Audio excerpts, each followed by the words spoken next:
Ну что, с вами опять Магомед Ялхаро, гильдия гидов Ялхаро.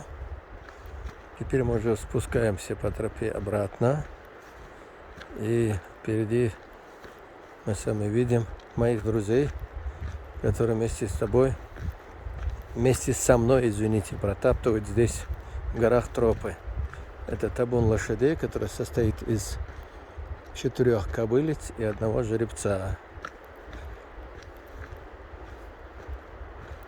Если кто-то мне скажет, что здесь тяжело прокормить лошадь, то по спинам этих лошадей понятно, что им тут питания хватает.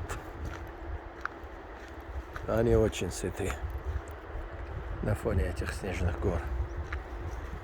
Ну что, я должен поблагодарить моего друга, что он вместе со мной здесь прокладывает тропы в этих горах.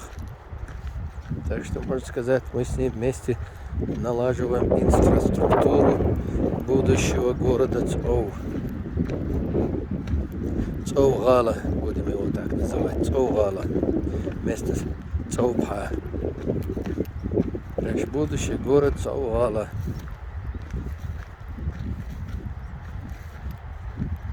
Вот он тут стоит со своим семейством. Вот видите его следы. Молодец. Правильно протаптывает историю. Знает, что лучше всего ходить в серпантину.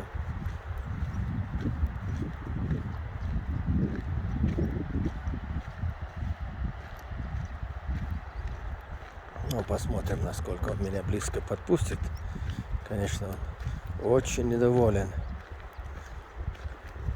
что кто-то тут на его территории ходит.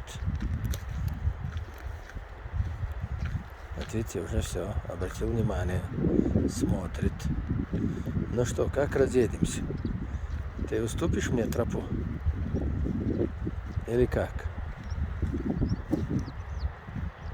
Ну, слушай, в горах тот, кто спускается, он имеет больше прав. Ай! Чем тот, который... Ай! Ты смотри, пытается меня напугать. Ха, атакует. Ты смотри, жеребец, а? Ха. То есть он говорит, что это его территория. Ну что, не хочет уступать тропу? Я пойду чуть выше. Потому что палки у меня нет, а этот уже жеребец дикий. Так что может и легнуть, и еще и ударить. Вчера буквально мне рассказывали, что в казино у одного хозяина жеребец аж горло откусил своему конкуренту. Ну что, до следующего раза.